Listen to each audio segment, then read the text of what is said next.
This is episode 23 of Spiritual AF with Pixie Rose, the podcast for people going on their spiritual journeys, knowing that we are spiritual beings having a human experience.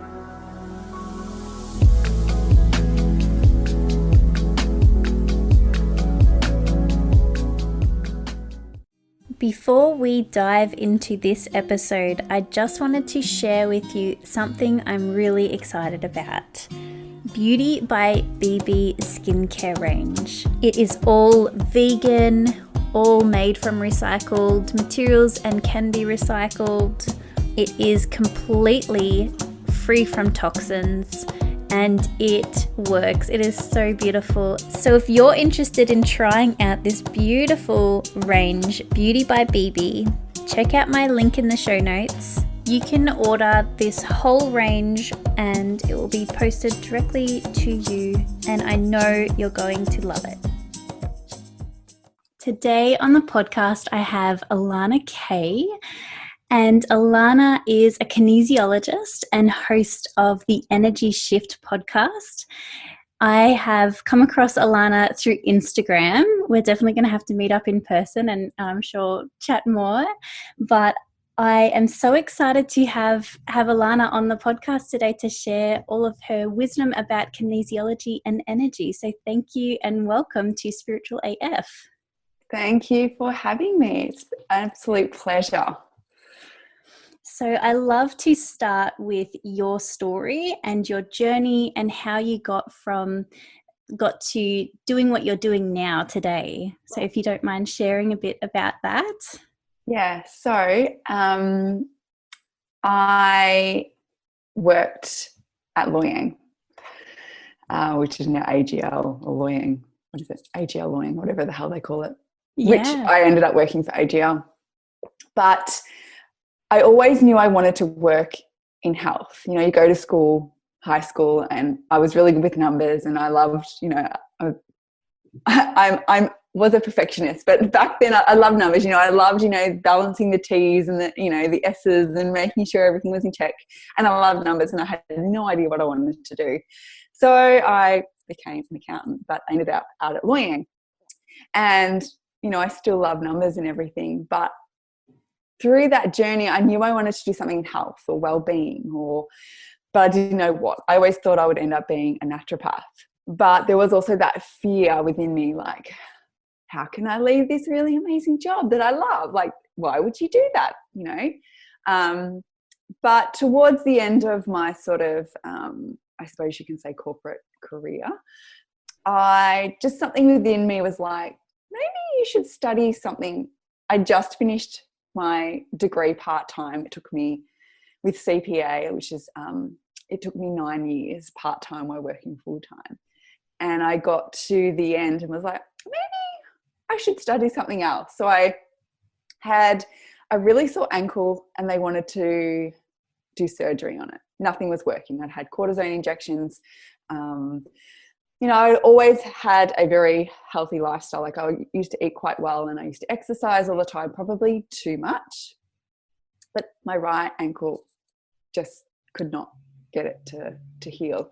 And so I started seeing a chiropractor in Melbourne that I was referred to, who was also an applied kinesiologist. So I don't know if you've ever been to a chiropractor and they do some muscle testing on you. Well, they mainly look at the physical body rather than sort of the emotional and the spiritual and the more holistic side. But he said to me, anyway, results were working and my ankle healed. And I was like, this is a bit like, and he was like, I think you should go and see, they had a holistic kinesiologist in their practice. I think you should go and see her. Well, that was just like, how does she know this stuff? Like, she doesn't know me from a bar of soap, and she was finding out things about my lifestyle and my past and how I was feeling at work and all sorts of things. And I was like, I need to study this. And so I started studying while I was working full time. And within 6 months of me starting to study, I got really chronically sick with chronic fatigue and autoimmune diseases. And that was the end of my career because I basically left and had to heal and because I was not in a very good I think I didn't realize how burnt out and how sort of living on adrenaline I had been for probably quite a while, and a lot of my past emotions and things that had happened in my life that I just hadn't dealt with, and I'd swept under the carpet, and I got to age 30 and the body had gone, you can't do this anymore. You have to deal with your stuff. You have to create a lifestyle that within your soul is really desiring. And you need to perhaps teach this to other people. Not that I would have known that back then. So that's how Ilana K sort of kinesiology started and I didn't even really know at the time when I started studying that I was going to be a practitioner, because some people just do it for the interest. But it was pretty clear within, and obviously because I also was on my own healing journey after I was sick, that I definitely wanted to become a practitioner and teach other people what I knew, not only about health and well-being, but also about energy and that we can influence it, and we have the power within us about where our energy goes and who we give it to. So that's really my story. So I started my business back in 2017. So it's been about 3 years now. Yeah, amazing. I think we even might have launched our businesses around the same time too. We were just discussing before I started recording that we've launched our podcasts around the same time, which is super cool. And yeah, I get so excited about kinesiology, and I do not understand it at all. So I've shared on the podcast how kinesiology has helped me through different things. But I would love for you to explain to us all, what is kinesiology and how does it work? Especially, like, is there a science behind it? How does that healing occur? So basically, the body is always trying to find equilibrium. The body's always trying to heal, really. And so all that kinesiology does is, traditionally, because COVID has changed some things, traditionally it is based on muscle testing. So it's like a biofeedback. So I would be touching your hand or your arm or your leg, and we're looking for a stress response. If I asked a statement, is this statement strong or is it weak? But really it's a biofeedback loop, and what it does is your body remembers every single thing that's ever happened to you from conception, basically. So we basically just tap into your DNA, your history, your values, your belief systems, everything that's happened, and go, all right, so you can't sleep at the moment, or you have a digestive problem. What is going on? And the body will just tell me what is going on, what the emotion is, what the situation is, who might be involved, who might not be involved. And then basically the body says, all right, so we know what the issue is now. How can I fix it? And it gives us the remedy. And basically that's how it heals, because the body goes, it's like it relaxes a little bit, says to the system, all right, so we've got what we've needed. I don't need to worry about that problem anymore. In a nutshell. Does that make sense? Yeah, it's so amazing. So traditionally you would touch clients and test their muscles physically, but and you can then also, sorry, you can keep going. You can also surrogate. So for instance, if someone brought in a baby, I would test the mother. Yes. For for a young child, because I also work with kids. But with COVID, for instance, I do the surrogating muscle testing for my client. So I'd be sitting there like muscle testing, because I just tap into their energy field. Because literally everything in life is a form of energy. What we eat, how we feel, sleeping, exercising, conversations, everything is a form of energy. And so having a session with someone over Zoom is no different than seeing a person in physical form, because I'm literally just tapping into your energy field, what is going on for you. So traditionally, obviously, kinesiology came from, a lot of it is based on the Chinese medicine principles or philosophies. So meridian lines, the energy of the meridian lines. But kinesiology now, depending on who you see, we work on lots of things. So it could be biochemical things, so like food and diet, total lifestyle things, meridians, chakras, auras, entities. I'm going a bit, like some people like won't know what that is, but like more spiritual type of things as well. So it really just depends on who you see. I kind of work very holistically. I also work a lot with women's hormones, because the menstrual cycle is, for women specifically, is like the foundation of health, and a lot of women don't know that.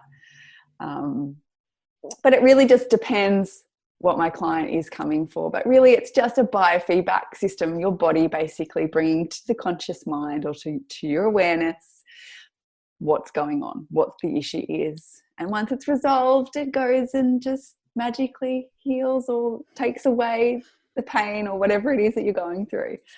Yeah, it's so amazing. So to the awareness, depending on the goal, because not everyone comes to me for pain or something going on. Some people are like, I want to quit my job, or this is my goal, how do I get there? Because it's also about energetically, or aligning them to what's the stress around you creating that life or that goal or whatever it is. So it depends on what my clients are coming to me for. But yeah.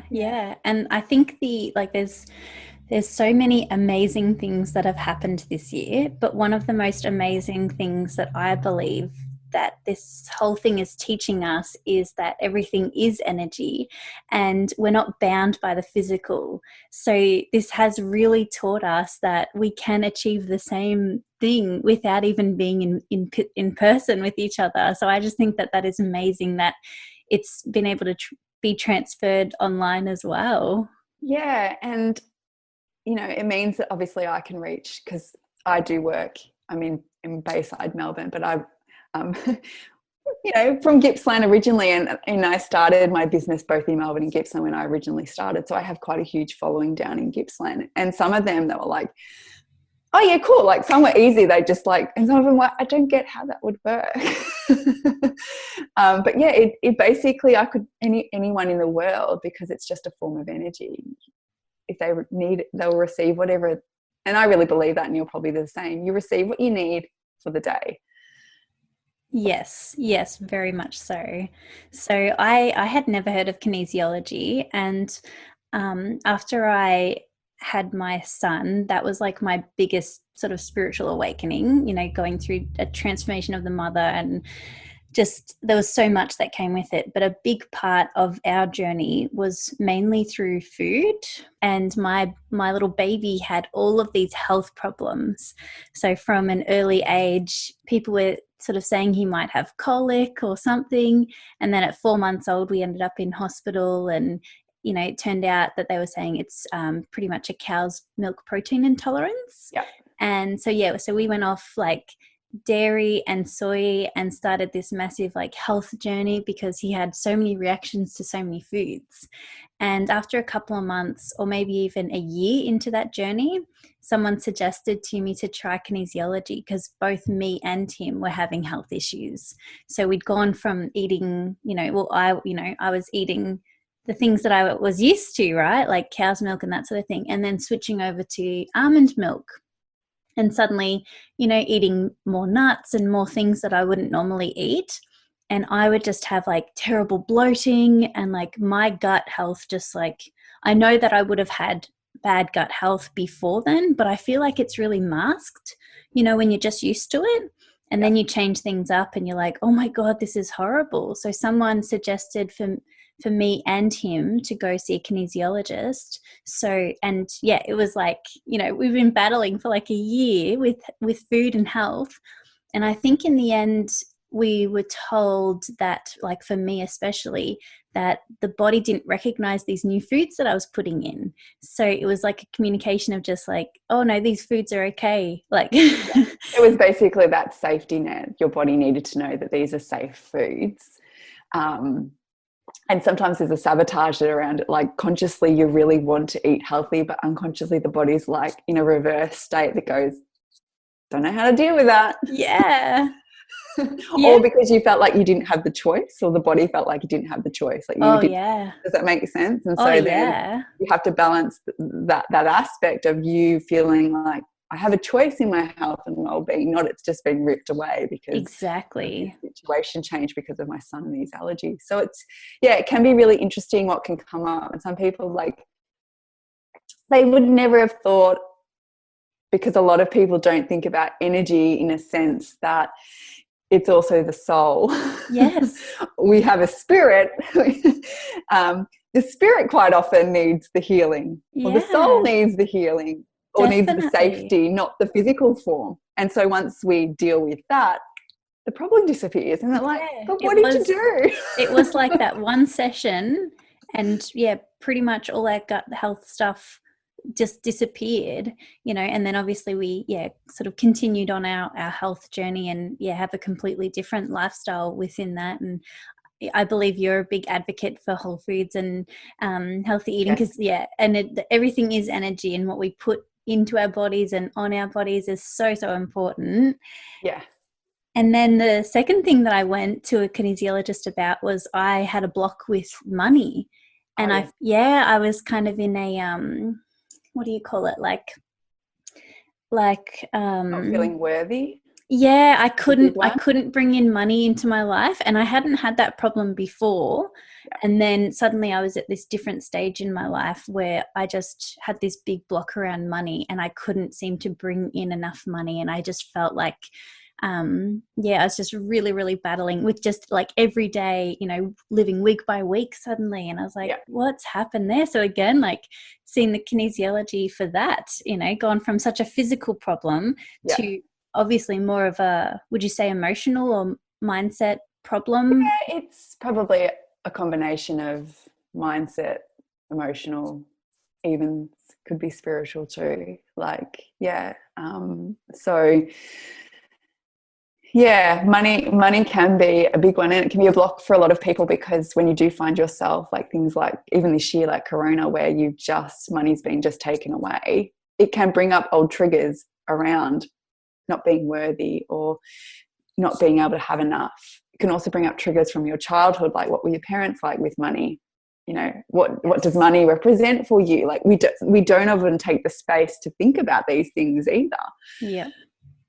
Yeah, definitely. And it's just energy, flows in and flows out. Like if you can just get your head around the fact that money is just a form of energy, it's a giving and receiving. Exactly. So I knew that it was an energy block.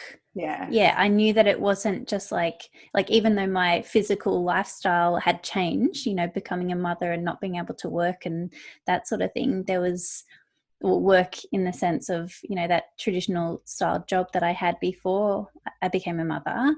yeah. And so I knew that concept around money was that it's just energy, and I'm in control here. And I knew that I was blocking myself, and there was definitely some childhood stuff that came up there. So I went and seen a kinesiologist, and one session, and then problem gone. So I just find that so amazing. So you've mentioned that there's definitely lots of different issues that people might come and see you about. Do you have a typical client, or do you have like typical things that people see you to get help with? So I would say I primarily see women generally, and I do work with kids. So I have quite a few, anywhere from say 4 to teenage, quite often, as well as women. I do see some men, if they're open to it, because men can quite often, my partner included, can see what I do as a bit woo-woo, which I just like to, it's like I'm basically, which is why my podcast is called The Energy Shift. It's just like I just shift energy. It's not really, it doesn't have to be so like out there or spiritual, which, is becoming a little bit more mainstream these days anyway. But it's really like, where's the block? Let's shift it. And if men can see it that way, and I do have some of my male clients that if they're just like, I don't know what she does, but it works. Yeah. Mainly women. And women, it depends. Like I have different clients who come and see me anywhere from overwhelm and anxiety, work stress, menstrual issues, not looking after themselves properly, having a lot of issues around the stories they tell them, also self-sabotaging, whether it's weight, food, sugar, relationships. So it can be a whole host of things that women come and see me for generally, because really it doesn't matter who comes and sees me. I will work on what is only unique to you. Yeah. Because only your body will tell me what it needs. Yeah, it's amazing. So is there any limitations around kinesiology? Is there anything that maybe someone's seen you about and you couldn't shift that energy? It depends. Like sometimes you need more than one session, and I do openly say that because it's like peeling an onion.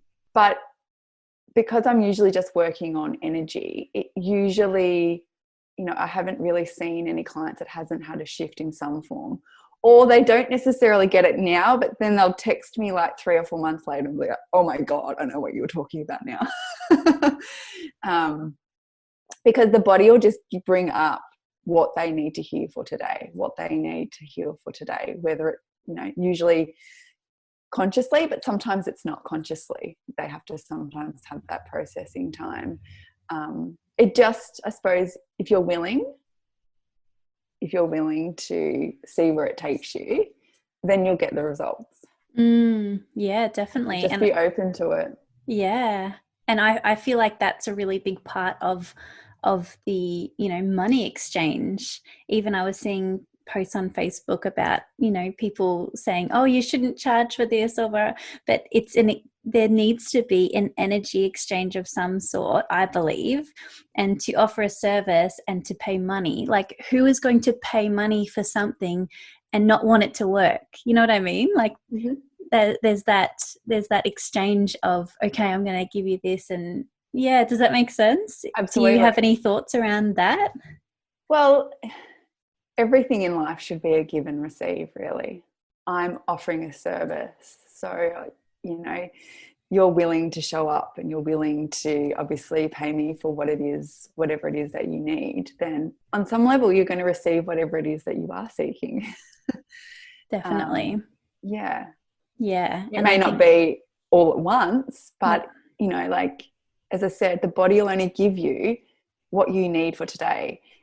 And if you're already stressed and overwhelmed, you might only need 1 or 2 things. It doesn't always have to be like this massive woo, like boom, like transformed overnight. Like, that's not realistic of life anyway. No. But like for you, it was just that one little thing that your body needed to, does that make sense? Your body, when you went and saw the kinesiologist, just needed to allow your body to feel safe around eating more nuts and almonds and things like this. And then you were fine. Yeah, exactly. And that's all she told me. She's like, oh, the body, because she's like, you've never eaten almonds before, have you? And I'm like, nope. The foreign food to the body. It was. So the body thought that it needed to, get rid of it. So it was showing these symptoms of like, oh no, we've never seen this before. It must be bad. So yeah, it was pretty amazing. So what are your thoughts then about modern medicine? I know you mentioned that you had an issue with your ankle and, we're told that surgery was going to fix it, and then you found a way, alternative way. So what do you feel about modern medicine? So interesting. When I read this question, I was like, I'm going to have to think about that. No, it was actually quite easy. I think everything in life has its place. Like, my dad had triple bypassed heart surgery in April. He could not have had that without modern medicine. Same, I've got a friend's son who's going through leukemia. While she's also like me, very alternatively, like would go to alternative first. Her son won't get well without the treatments of modern medicine. I think it depends on how it's being used. And I think that there's always like, foods and herbs can definitely do a lot without modern medicine intervention. And I feel like there's too many Band-Aid solutions quite often in modern medicine, like people taking Panadol for a headache, for instance, or they have digestive issues and they take things like quickies all the time. Like, that's not really going to fix the root of the problem. There's something else going on there. Is it your diet? Are you sleeping enough? you're storing a lot of stress or emotional trauma in your stomach. Like, does that make sense? So I feel like I'm not opposed to it at all, but I feel like there is a lot of things that quite often a lot of us aren't taught either, from either our parents, through school, but that there's a lot more out there other than modern medicine that can help us heal. I hope that's enough, because it can be a touchy subject. I definitely agree with you in so many ways. And, the quantum healing side of things is that there's almost always an emotional issue that eventually manifests into a physical problem. Absolutely. Yeah. And then, even with your story of your ankle, if you look metaphysically, like that's around, what path you're taking or where you're moving in life. Well, I mean, it was right side too, because I work a lot with the metaphysics in what I do. And, I was just doing too much. I was too masculine. There wasn't enough yin. I didn't know how to stop. Like, my parents had got divorced a few years earlier. I didn't deal with that. Like, it was just, I dealt with it, but emotionally I was the one that kept everything together. So yeah, there was a lot that, I just needed to digest and take some space from, and, seriously think about my lifestyle. Was it serving me? And my clients don't always love what I have to tell them, but, that's what the body's saying. Yeah, definitely. And it is hard. I guess in some ways it could be easy just to go and get some surgery. It's kind of a reoccurring thing in my family, knee surgeries. Yeah. So again, there's this issue of like, you're not moving forward with your life. So, they've gone and got knee surgery, whereas it's 100% an emotional issue. And I find that, even with the surgery, often that issue will still be there. So, yeah, I would love for more people to be more open to alternative therapies. And what I see us moving forward, moving towards the new earth, is that the first step will be alternative therapies, and then modern medicine definitely has a place and will definitely be there. Like I've said in another episode, if I have a car accident, I would 100% want someone to put my guts back in my body. I'd be so grateful for that. Fix my broken bones. Yes. That would be amazing. But yeah, for a lot of the issues that people are dealing with, I feel like a lot of pharmaceutical options are just masking the problem. I used to work in mental health before I had kids, and yeah, I've sort of always viewed medications, especially in that way, as like a break. You can take it for a little while. Yep, a Band-Aid. Yeah, exactly. Just, it might help for a little while, and that might be what you need right now. But I don't believe in many sort of long-term uses. I think if people could be more open to things like kinesiology, then we're just going to heal so much faster, and then we don't have to be bogged down with these physical issues that are impacting our lives, and we can move more towards more growth and more evolvement in general. Yeah, absolutely. So we have talked a lot about energy, but what does it really mean for you? I think for me, my energy, I quite often is like my essence. I like to think of it as this, like in Chinese, that you're born from that life force.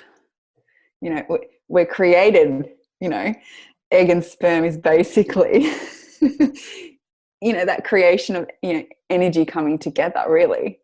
The sperm flowing up to find the egg, it's our essence. So it's really about being mindful about where and who we give our essence to. And for me, as I said, energy is everything, with everything that we do. So, and, it was interesting, like I got sick with chronic fatigue, which is basically like I was giving out too much energy, and I have to be mindful because I can still do that at times, is that yeah, it's really about us connecting in with ourselves, connecting in with our essence, and then just making sure that we have enough for others, but also for ourselves. Because without it, we basically wouldn't be here. You know, our lungs breathing, for instance, is energy. Our heart beating is energy. And it's also, energy is the rhythm of life, moving and living with the seasons, moving and living as women with the energy of your menstrual cycle. It just comes back to those really basic, simple, foundational parts of being a human being. So that's kind of really what energy is to me. So. Yeah, I definitely agree. I don't know how many times I'll say everything is energy, you know, absolutely everything. So it's so important, and the fact that it it has been such a woo woo, like I've never used that term because I guess I'm super woo woo. I'm probably like the most woo woo you can get. But um yeah, the fact that it is very like woo woo and weird to talk about energy like it's this, you know, hippie theory. It's like, no, this is a scientific fact actually, because I'm pretty into science as well. I do like the fact that there's so much evidence that is supporting these intuitive feelings about everything. But I do believe it is so important to take responsibility for your own energy. Absolutely. And I feel like we just haven't been taught what energy really is and how we get the choices around where we give it and how we use it. Because I feel like when you understand that basic foundation of what energy is, it can be like, oh, well, I'm not going out for dinner tonight. I'm exhausted. You know, like you can start to make really conscious choices, or I'm not going to put that Snickers bar in my mouth. I'm going to have an apple, because it will affect how you feel and what your energy does within you. Yes. But also how you give it out. Very much. Yeah. Yeah. So what does it mean for you to be an energy healer? Do you like that term, or how Yeah. do you visualize yourself? Yeah. It's interesting. Like, because when I read that question, I was like, yeah, probably am kind of classed as an energy healer, but I'd never really consider, you know, like I'm a kinesiologist, but even that's a little bit like, that's just a name. Hadn't really thought about it until I read that question when you sent these through. Like, how do I consider myself, you know? And I feel like for me, it's really just about teaching more people that they can heal themselves from within. So and it's interesting because when I was 8, I always said I was going to be a teacher. And I always traditionally only knew teachers as being in a classroom. So I would teach kids, obviously. But then I probably see myself, yeah, I'm an energy healer, but I think I'm probably more a teacher. Like, I love to learn, but I also love to teach other people to look after themselves. I'm really big on self-care, probably because of my own journey. And I quite often have put myself last. So for me, it's more, again, about being an energy healer from the sense that it's about connecting back with you. You are always a foundation of life, and you can't give to your family or your friends or anyone. You know, you're not in some kind of equilibrium or balanced. So it's really about me allowing others to heal themselves so they can become their own sort of unique, authentic selves. Yes, that is so perfect. And I love how, you know, there really is no ego within you around this work that you're doing, which I find is so special and beautiful and wholesome. And, you know, and I feel like, you know, I've been on the receiving end for a lot of healings, and I've been so grateful for those people that have helped me. But then ultimately, it is, yeah, you are healing yourself, isn't it? You know, and yeah, Yeah, you're able to hold that basically. space and help that communication break down and repair that. Yeah, and you know, you while I quite often, obviously, I'm healing my client when I'm working with them, or if I'm teaching a yoga class. But there's always aha moments within yourself too, like, this is a learning for me. Oh, I've had the same kind of theme like for 3 or 4 clients this week. Do you need to look in the mirror? Or you just get those special moments, as you would know, like when you're teaching meditation, or I mainly teach restorative and yin yoga, because it's really about stopping and recharging, because we don't do enough of that, I feel, in this sort of Western life, or the Western world that we live in here. And yeah, so it is the giving and receiving. But yeah, as an energy healer, I do feel like we quite often have to be the ones who are very clear on our boundaries. Yes. Because we can sometimes give more than we have in our own tanks. Yeah. Which is basically my life learning and lessons. Yeah. Do you have any tips for, because boundaries has been huge, and I love that you mentioned that everything can be a mirror as well. Like when things are showing up, I do the exact same thing, especially when, it's probably more like low frequency situations. And I'm like, why is this showing up for me? Like, where am I responsible for that? So yeah, do you have any tips for people wanting to have stronger or more firm boundaries? Well, I think it starts with making sure you are grounded and center within yourself, first of all, because quite often we say yes too quick, or we can't say no because we're worried about the other person, the other situation, hurting their feelings. But what is it doing to you? So if you're not grounded and centered, you're more likely to give more or say yes to everything, or not put yourself first, as an example. Whereas if you're more grounded and you're more able to be like, no, I am important. I need this space for myself. Actually, that's not going to work with my calendar.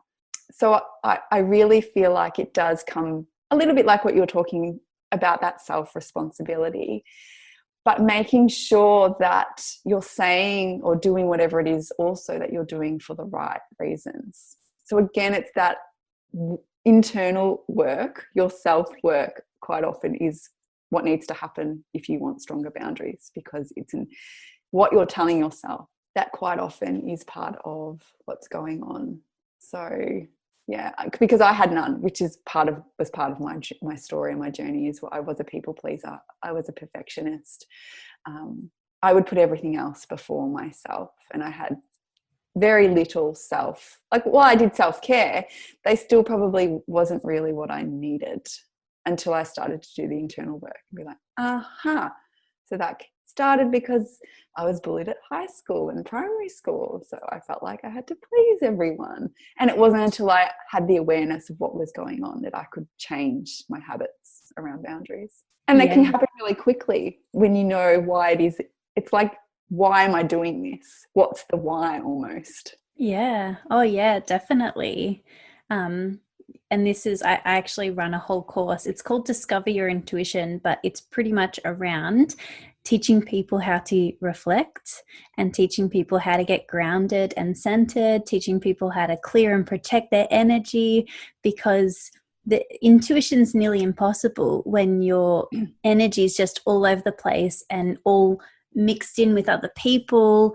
And yeah, I feel like most of the world is so messy, and I really want to be part of that change and that transformation of just taking responsibility for your own energy, letting go of any ego. Like I feel like a big ego thing around boundaries is, if I say no, they'll be upset because I can't be there. Like that is all ego. And sometimes, if they do get upset, it's their stuff. It's not yours. That's exactly what I was about to say too. It is, because there are times where even I had a situation recently where I felt like, because I do a lot of work around empaths and enhancing that ability and learning how to work with that gift. So I can feel when people are upset when I say no, but I can also let that go too. I don't have to take on their stuff. No. Yeah. And I think that's a big thing with boundaries is just, grounding, listening to your intuition, I suppose we can call it that, but just, listening to the real voice inside, listening to your heart rather than your head sometimes. Yes. Because when you learn, when you have strong boundaries, that is now like, it's automatic. You kind of basically kind of like creating new neural pathways. So it's like anything in life. It's a learnt skill. Boundaries are a learnt skill. So you can learn to toughen them up whenever you're ready. You just have to take the journey one step at a time. Yes. And yeah, it's definitely a journey. And I definitely want to emphasize that it hasn't been easy for me either. Like, and even I remember when I first started putting up boundaries and being a bit more protective of my energy and not so giving, I would have so much guilt afterwards. So I would say no, I would give my sacred no, and then I would just sit in my guilt. And then I had to like reflect on that and release that and forgive myself for feeling guilty around that. And yeah, it's such a process. Because that's the vulnerability part.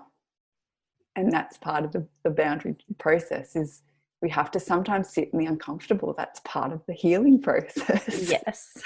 As much as we don't want it, that is unfortunately what we have to do to move through the energy tunnel.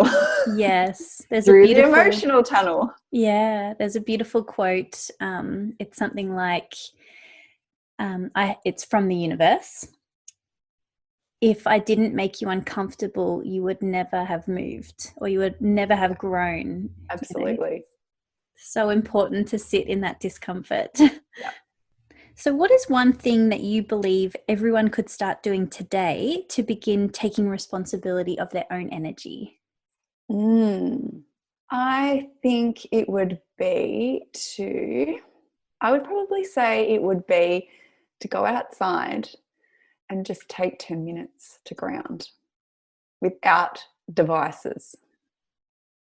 Because part of understanding your energy is also being present and aware.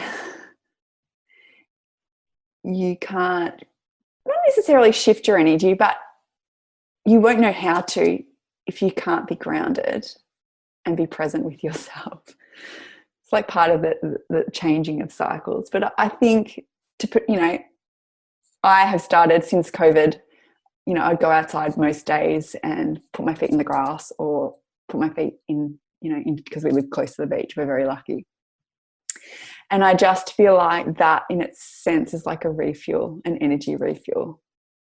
And if you can just start by doing one thing, whether it's that or something else for 10 minutes a day that's just going to recharge, it might be part of this slow sort of shifting cycle where it has a domino effect.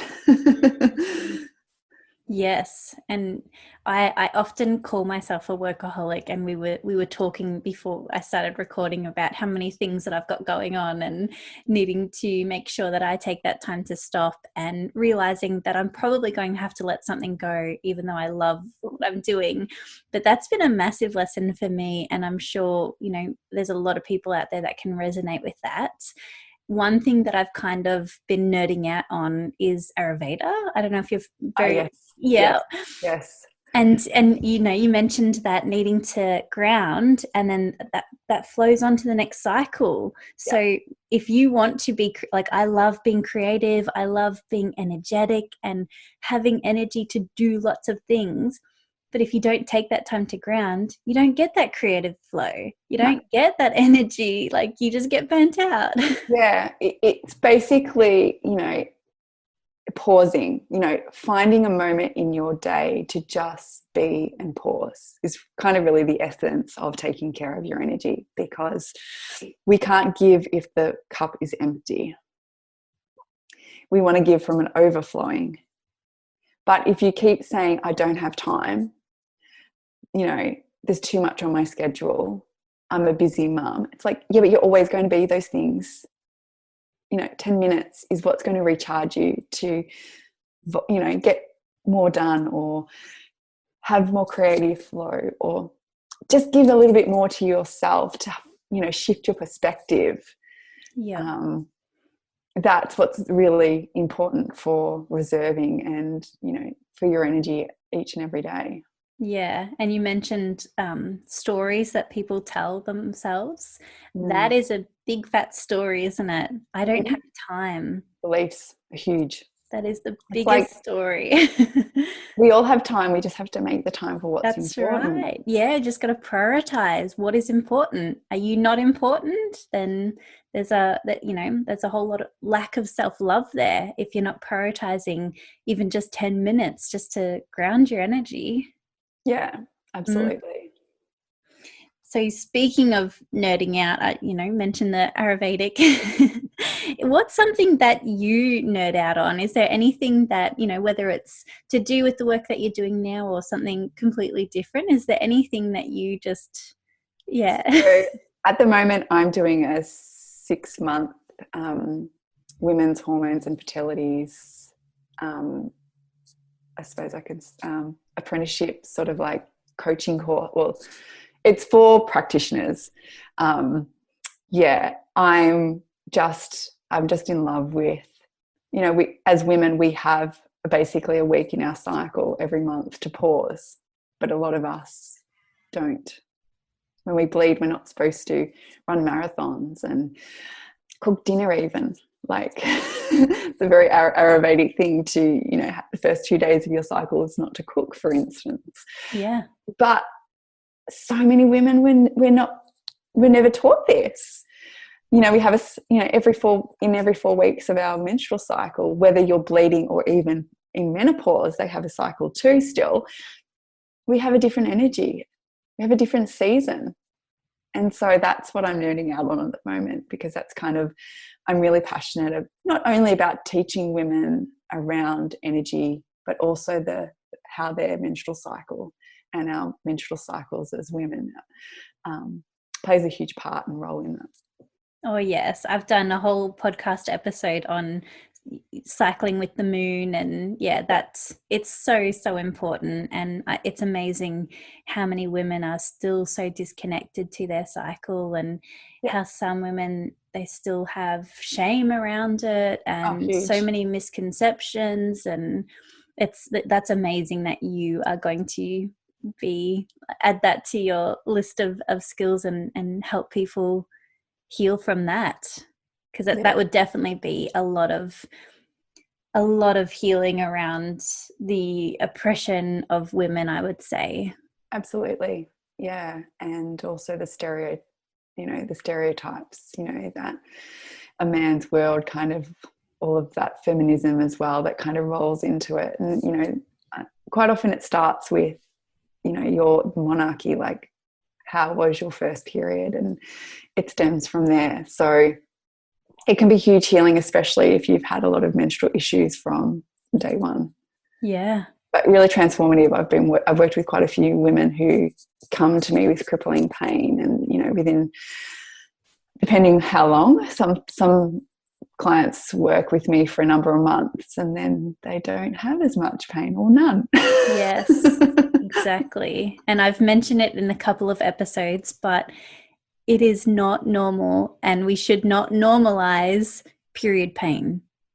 No. Like, if you're experiencing that, then really get in contact with Ilana.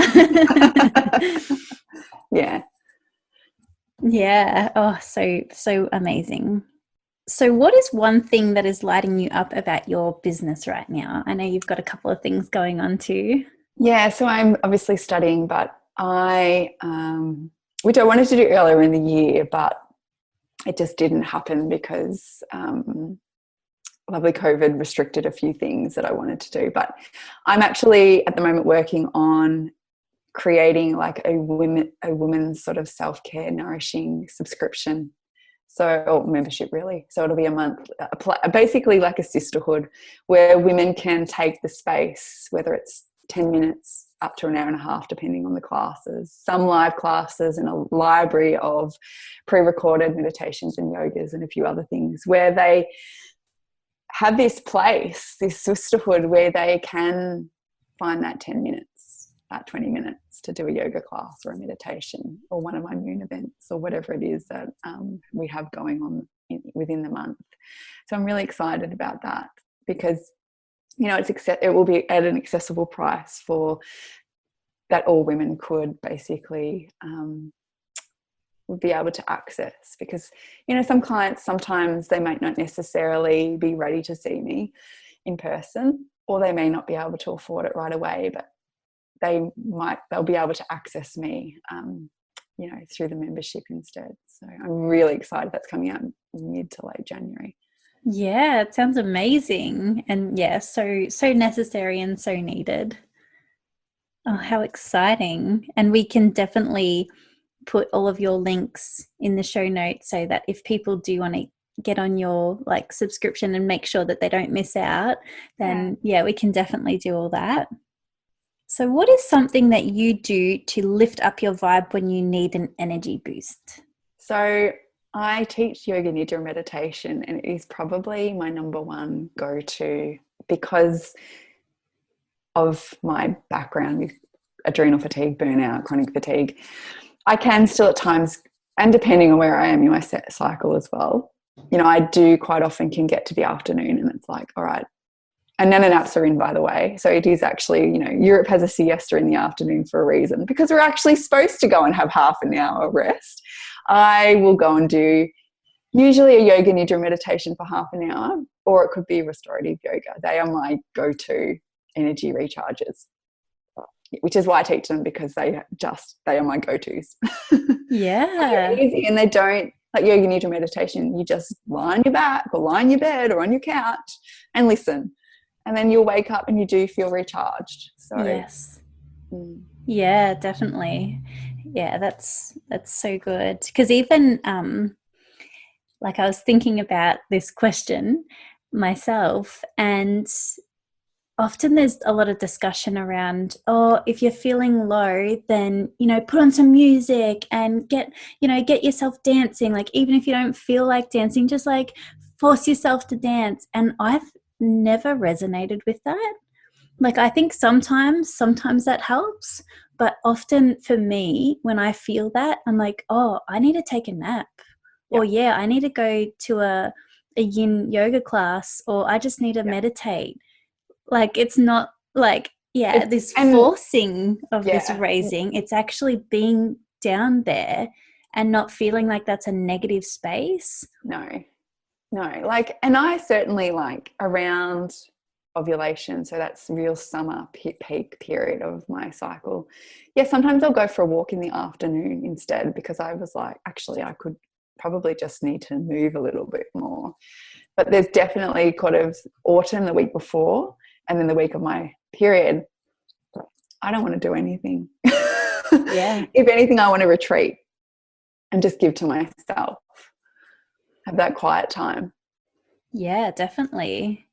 And even I keep having thoughts around I think you and I both resonate more to that, doing more things and needing to consciously do less. But there is a good group of people, and especially since COVID, I do think that COVID has really grounded people, which is a great, another positive thing about this whole thing is that people have been able to take this time just to rest and relax. And for me, I've never been so grounded.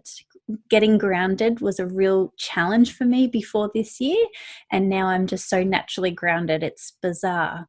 But I do realize that there's probably people on the other edge of the spectrum that, they don't want to move their bodies much. They do feel really grounded. They take heaps of time to rest and relax, but probably doing things like watching Netflix, binge watching a whole series and things like that.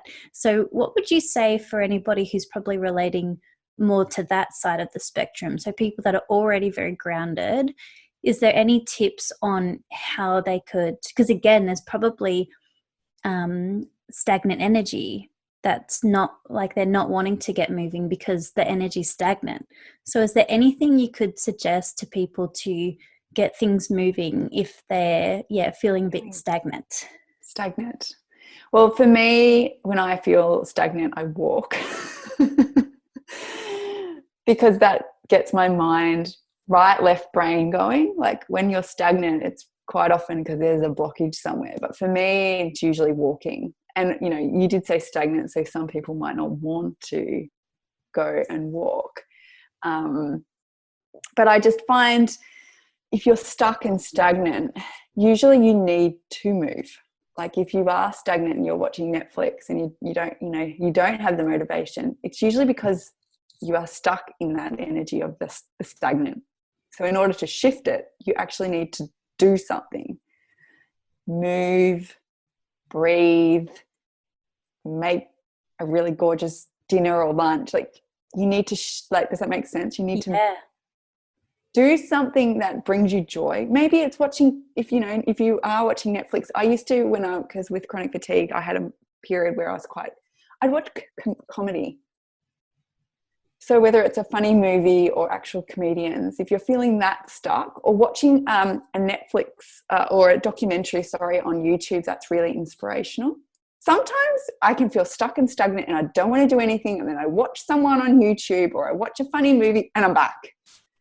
And that's enough to just get a little bit of that energy moving. Does that make sense? Yeah, definitely. But you usually need to do, watch, read something that's going to help get you, almost like pull you out. Yeah.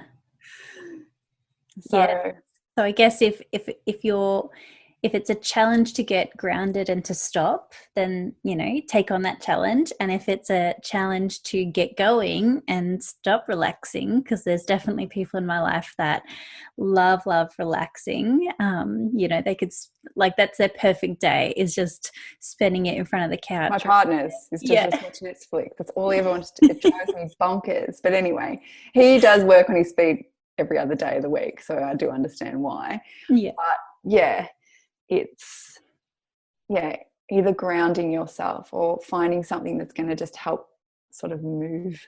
Yes, my partner's the same as well. He's very grounded and I'm probably more fiery, and I can be quite airy as well, that creative or that do. So he kind of grounds me. So he's like, oh, let's relax tonight. And I'm like, oh yeah, I haven't done that today, so that'll be nice. And then I get him moving. So I'm like, let's go for a walk. So it's nice when you've got that balance. Yeah, absolutely. And we quite often attract partners that are the opposite for that reason. Yeah. My partners, you basically just described my partner. So. Yeah. I'm so grateful for my grounded man in my life, because I have needed a lot of grounding this year, and it's been so good for my mental health, especially. It's been so good. So I'd love to hear, what is your number one spiritual practice? So maybe something that you do every day, or something that you will always go back to in times that you need. Yeah, so I am a big believer in starting your day the right way. So whether I religiously start my morning with warm lemon water. That's always a go-to. But then I do probably 5 minutes of journaling and either a meditation or walking. They're always, every day, because I really feel, for me, we can get up with so many to-dos and got to do this and got to do that. But if we can ground ourselves and give to ourselves first, you'll naturally have more energy to not only get what it is you need done for the day, but also to give to others. So that's kind of probably my number one spiritual practice. Yes. Yeah, mornings are the best. I definitely feel a massive difference when I've started my day off really consciously, rather than just, first thing looking at your phone and then getting into the scroll and, already, I know that just even doing that, reaching for your phone straight away, it does, I can't remember the terminology there, but it does get your brain and your adrenals and that sort of absolutely. Thing responding absolutely. Your central nervous system goes into almost panic before you even got out of bed. So quite often I don't look at my phone until after I've done what I need to do. Yes. Yeah, because it does already get you into that adrenaline go mode. Like, definitely. and this just comes back to boundaries. Yes, putting a boundary with your phone because your phone is an entity of itself. There's a whole lot of Absolutely. energy coming off of that phone, right? Yeah, Yeah. Oh my goodness. And even I've spoken a lot lately because people don't even realize that, Facebook, for an example, or even YouTube, like all of these different social medias, there's a vibrational frequency coming off of them, and absolutely. people are not conscious of that. People, like, maybe when Facebook started, it was a bit of a boredom buster or a way to connect with people, but it's not like that anymore. There's a frequency of Facebook, and it's not great this year. It's gone really downhill, and often it is designed to create anxiety and create, there's a lot of fear going on this year. And I have definitely, like, in my partner, he has noticed the difference when I do not go on Facebook. So I do my posts and I get off Facebook. I don't do the scroll anymore Yeah, because it has a direct impact on my energy. absolutely. Yeah, they're basically energy vampires. Yes. Yep. Or unless you have strong boundaries. So I have very strong boundaries around social media. So, Yeah. Yes. So, what is one thing that's helped you on your spiritual journey? So, it could be anything. It could be a book, a healing, even a quote that you really loved or that changed your life. Anything like that that you'd love to share today? oh, I think like a quote definitely, which sort of changed the way I, like where energy goes, energy flows, is definitely like what you're dwelling on or how you're feeling has a massive impact on your health and well-being. And for me, a lot of it for me was working through my belief systems and my emotional, how I felt and how I reacted to situations. So knowing that I had control over both of those things was huge in my spiritual journey. So yeah, in terms of, I'm just looking here. I've read so many books, and I can't even think of one off the top of my head. Oh, probably this one actually. Don't Let Anything Dull Your Sparkle by Doreen Virtue. Yeah, cool. It's a really lovely little book, and it's very easy to read, but it's about kind of, I suppose, what we've been talking about today is not letting anything affect your essence and your light and your energy, Yes. really. Yeah. Yeah, definitely. Oh, Mm. yes. I love that so much. Thank you for sharing. And yeah, what you were saying before about your, like, working on reactions and that sort of thing. That's a yogic sort of philosophy, isn't it? Or maybe even Buddhist, I'm not sure, but that respond rather than react. Yeah, and we use it a lot in kinesiology, like as an actually like a reactive mode, and it's about, you know, taking a step back before you say or think, Yes. before you respond. Take the emotion out. We are quite often quite often, if we're having an argument or we don't agree with something and we just say or blurt something out, we're just basically regurgitating the emotion or the mind of the story when we haven't really processed that. Because quite often once we've processed it, whatever it was, when it doesn't bother us that much. And then the next thing we know, there's a conflict with a person Yeah. or a situation which didn't necessarily need to happen. So it is about just, finding a moment to breathe and process whatever it is that that someone has said or how you feel about a situation. And then go in with an honest heart. Yeah. Yeah. Beautiful. Oh, I Mm. love that. Like, yeah, that 5-second pause or whatever it is. Yeah. Just taking a pause and a breath in before you just, yeah. Bite someone's head off. So important. Not Or done the way you enough. think about yourself, because quite often someone might say something or something triggers you. And then the next thing you know, you're the worst person in the world or you're not good enough. And it's like, hang on, how true is that story? Mm, yes, exactly. We make things mean so much from these stories that we tell. Absolutely. So if there are listeners that have loved what they've heard today and would love to get in contact and work with you, what is the best way that we can get in contact? Okay, so my socials are the same on Instagram or Facebook. So that's Ilana K. Kinesiology. I have a Facebook group called the Energy Shift Community.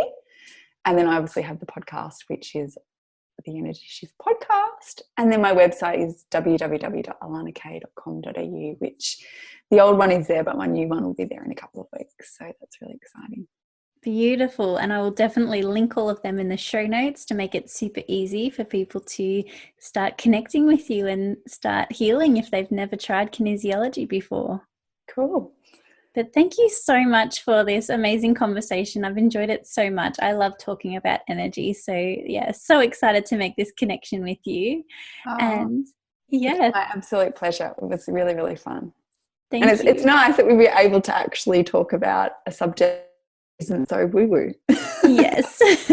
Yes, most definitely. Yeah, there's nothing is really off limits here. I hope you enjoyed that episode with Ilana K, Kinesiology.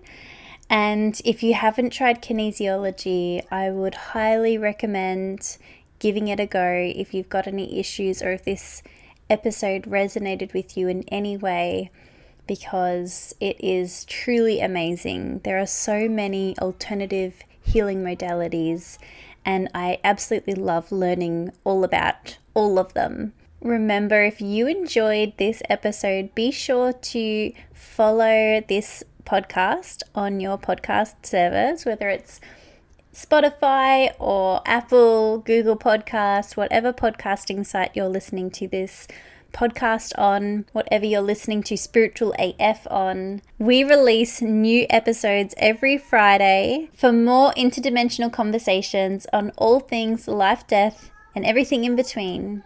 Remember, even if your wings have been clipped off, they can always regrow.